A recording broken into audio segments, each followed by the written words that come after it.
Hey, everyone! Today, I am going to show you how to enable dark mode for app icons on iPhone iOS 18. So, let's get into it. First, long press anywhere on your home screen until your icons start shaking. This is what's known as wiggle mode.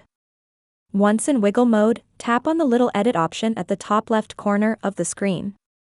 Here, click on the Customize. A menu will pop up with a couple of options, including the Automatic button. If you select this option, your app icons will switch to dark mode automatically whenever your iPhone is in dark mode.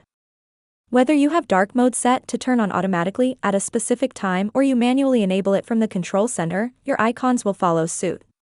But if you prefer your icons to stay dark all the time, regardless of whether your iPhone is in light or dark mode, simply select the dark option. Your icons will remain in dark mode until you manually change them back to light mode. And that's it.